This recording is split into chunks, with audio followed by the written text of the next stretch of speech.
ಶ್ರೀ ಗುರುಭ್ಯೋ ನಮಃ. ಎಲ್ಲರಿಗೂ ನನ್ನ ನಮಸ್ಕಾರಗಳನ್ನು ತಿಳಿಸ್ತೀನಿ. ಇದು ಇಲ್ಲಿ ಕಾಣ್ತಾ ಇರೋದು ನಮ್ಮ ಹಳ್ಳಿಯಲ್ಲಿ ಇರುವಂತಹ, ನಮ್ಮ ಜಮೀನಿನಲ್ಲಿ ಸ್ವಯಂಭೂ ಉದ್ಭವವಾಗಿರುವಂತಹ ಅಮ್ಮಂದಿರ ದೇವಸ್ಥಾನ ಇದು ನಮ್ಮ ಅಜ್ಜ ಮುತ್ತಜ್ಜನ ಕಾಲದಿಂದನೂ ಇದೆ. ಆದರೆ ಯಾರಿಗೂ ಇದಕ್ಕೆ ನೆರಳು ಮಾಡಬೇಕು ಅಥವಾ ಒಂದು ದೇವಸ್ಥಾನ ಕಟ್ಟಬೇಕು ಅನ್ನೋದು ನಮ್ಮ ಹಿರಿಯರಿಗೆ ಒಳ್ದಿರಲಿಲ್ಲ. ಆದರೆ ನಮ್ಮ ಅಣ್ಣಂದಿರ ಕಾಲಕ್ಕೆ ಬಂದಾಗ ಅವರೊಂದು ದೇವಸ್ಥಾನ ಮಾಡಬೇಕು ಇದಕ್ಕೆ ಅಂತ ಪ್ರಯತ್ನಪಟ್ಟರು. ಎಲ್ಲರೂ ತುಂಬ ಊರಿನ ಜನ ಎಲ್ಲ ಪ್ರಯತ್ನಪಟ್ಟರು, ಆಗಲಿಲ್ಲ. ಅದಕ್ಕೆ ಶಾಸ್ತ್ರ ಅದು ಇದು ಕೇಳಿಸಿದಾಗ ಆ ದೇವಿಗೆ ದೇವಸ್ಥಾನ ಬೇಕಾಗಿಲ್ಲ, ಅವಳು ಆ ಬಯಲಲ್ಲಿ ಎಲ್ಲ ಭಕ್ತಾದಿಗಳನ್ನ ನೋಡಬೇಕು, ಹಸಿರಿನ ನಡುವೆ ಇರಬೇಕು ಅಂತ ಇಷ್ಟಪಡ್ತಿದ್ದಾಳೆ.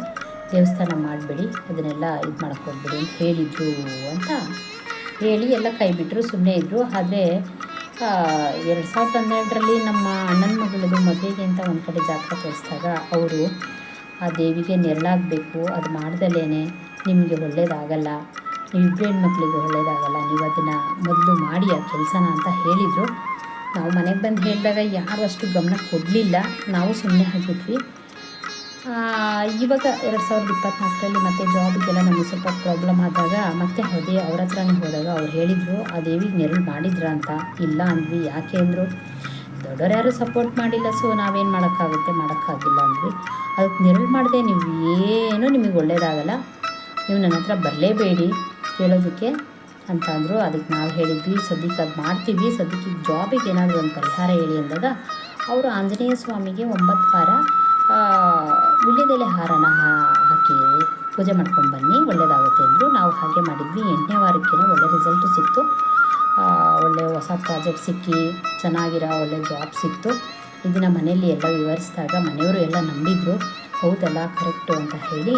ಸರಿ, ಇಷ್ಟು ಒಳ್ಳೆಯದಾಗಿದೆ ಅಂದಮೇಲೆ ನಾವು ಯಾಕೆ ಮಾಡಬಾರ್ದು ಅಂತೇಳಿ ಎಲ್ಲರೂ ಅಣ್ಣಂದಿರು ಎಲ್ಲರೂ ಇದ್ರ ಬಗ್ಗೆ ಮಾತಾಡಿಕೊಂಡು 2024 ನವೆಂಬರ್ 8ನೇ ತಾರೀಕು ನಾವು ಅಲ್ಲಿ ಒಂದು ಸೋಗೆಗರಿಯಿಂದ ಸಿಂಪಲ್ಲಾಗಿ ಮಾಡೋಣ ಅಂತ ಹೇಳ್ಕೊಂಡು ಹಳ್ಳಿಯವ್ರಿಗೆ, ನಮ್ಮ ಹಳ್ಳಿ ಜನಕ್ಕೆಲ್ಲರಿಗೂ ಹೇಳ್ಕೊಂಡು ಸೋಗೆಗರಿಗಳನ್ನ ಉಪಯೋಗಿಸಿ ಒಂದು ಚಪ್ರ ಹಾಕಿ ಅದಕ್ಕೆ ಬಾಳೆಕಂದು, ಮಾವಿನ ಸೊಪ್ಪು, ಬೇವಿನ ಸೊಪ್ಪೆಲ್ಲ ಕಟ್ಟಿ, ತಳಿರು ತೋರಣಗಳನ್ನ ಕಟ್ಟಿ, ಹೂವಿನಿಂದ ಅಲಂಕಾರ ಮಾಡಿ ಶೃಂಗರಿಸಿ ಎಲ್ಲರೂ ಖುಷಿಯಿಂದ ಒಂದು ಸಂಕಲ್ಪ ಭೋಜನ ಮಾಡ್ತೀವಿ. ಅದಾದಮೇಲೆ ಒಂದು ನಮ್ಮ ಹಿರಿಯರಿಗೆ 80 ವರ್ಷದ ಮೇಲೆ ಆಗಿರುವಂಥ ನಮ್ಮ ಸೋದರ ಮಾವ ದಂಪತಿಗಳಿಗೆ ಆಹ್ವಾನ ಮಾಡಿ ಅವರಿಗೆ ಒಂದು ವಸ್ತ್ರದಾನ ಮಾಡಿ ಗೌರವನ ಕೊಡ್ತೀವಿ ಅವರಿಗೆ.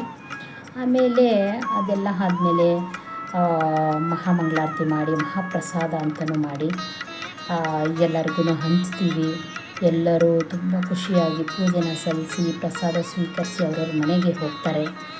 ನಮಗೂ ತುಂಬ ಖುಷಿಯಾಯಿತು. ಇದನ್ನು ನಮ್ಮ ಜ್ಯೋತಿಷಿಗಳಾದಂತಹ ಜ್ಞಾನೇಶ್ ರಾವ್ ಅವರಿಗೆ ಫೋನ್ ಮುಖಾಂತರ ಹೇಳಿದಾಗ ಅವರು ತುಂಬ ಖುಷಿಪಟ್ಟರು. ತುಂಬ ಖುಷಿಯಾಯಿತು ಮಾಡಿದ್ದು. ಇನ್ಮೇಲೆ ನೋಡಿ ನಿಮ್ಮ ಮನೆಯಲ್ಲಿ ಅಭಿವೃದ್ಧಿ ಕಾರ್ಯಗಳೆಲ್ಲ ಚೆನ್ನಾಗಿ ನಡೆಯುತ್ತೆ, ಹಳ್ಳಿಗೆ ಒಳ್ಳೆಯದಾಗುತ್ತೆ ಅಂತೆಲ್ಲ ಹೇಳಿದರು. ನಾವು ಮುಂದಕ್ಕೆ ನೋಡೋಣ, ನಮಗೆ ಯಾವಾಗ ಅನುಕೂಲ ಆಗುತ್ತೆ ಆವಾಗ ಒಂದು ಪರ್ಮನೆಂಟ್ ನೆರಳನ್ನ ಮಾಡೋಣ ಅಂತ ಹೇಳಿ ಮಾತಾಡಿಕೊಂಡು ಎಲ್ಲ ಡಿಸ್ಕಷನ್ ಮಾಡಿಕೊಂಡು ಅವತ್ತಿನ ಇದನ್ನು ಮುಗಿಸ್ತೀವಿ. ಪೂಜೆ ಎಲ್ಲ ಮುಗಿಸಿ ನಮ್ಮ ಊರುಗಳಿಗೆ, ನಮ್ಮ ಮನೆಗಳಿಗೆ ನಾವು ತೆರಳಿದ್ವಿ. ತುಂಬ ಚೆನ್ನಾಗಾಯಿತು. ಒಟ್ಟಿಗೆ ಎಲ್ಲ ಮಕ್ಕಳು, ಯುವಕರು, ಯುವತಿಯರು, ಸುಮಂಗಲಿಯರು ಎಲ್ಲರೂ ಸೇರಿದರು, ಎಲ್ಲ ಖುಷಿಪಟ್ಟರು, ಎಲ್ಲರೂ ಅವರವರೇ ಪೂಜೆ ಮಾಡಿದರು. ತುಂಬ ಖುಷಿಯಾಯಿತು. ಆದರೆ ಮುಂದೆ ಹೇಗೆ ಈ ದೇವಸ್ಥಾನನ ನಾವು ನಿರ್ಮಾಣ ಮಾಡೋಕ್ಕೆ ಕೈ ಹಾಕಿದಾಗ ಏನೆಲ್ಲ ನಮಗೆ ಅಡೆತಡೆಗಳು ಬಂತು, ಏನೆಲ್ಲ ಆಯಿತು, ಆಮೇಲೆ ಹೇಗೆ ಸುಸೂತ್ರವಾಗಿ ಎಲ್ಲ ನೆರವೇರಿತು, ಅಮ್ಮ ಹೇಗೆ ನಮಗೆ ಆಶೀರ್ವಾದ ಮಾಡಿದರು, ಪ್ರತಿಯೊಂದನ್ನು ನಾನು ಮುಂದಿನ ವೀಡಿಯೋದಲ್ಲಿ ತಿಳಿಸ್ತೀನಿ. ಯಾಕೆಂದರೆ ಇದು ಮೊದಲ ಹೆಜ್ಜೆ ನಮಗೆ ದೇವಸ್ಥಾನನ ಕಟ್ಟೋದಕ್ಕೆ. ಸೊ ಅದಕ್ಕೋಸ್ಕರ ಇದೊಂದು ಚಿಕ್ಕ ವಿಡಿಯೋನ ಮಾಡಿ ಹೇಗೆ ನಾವು ಸಂಭ್ರಮ ಪಟ್ವಿ ಅವತ್ತಿನ ದಿನ ಅನ್ನೋದನ್ನ ನಾನು ಹೇಳ್ತಾ ಇದ್ದೀನಿ, ತೋರಿಸ್ತಾ ಇದ್ದೀನಿ.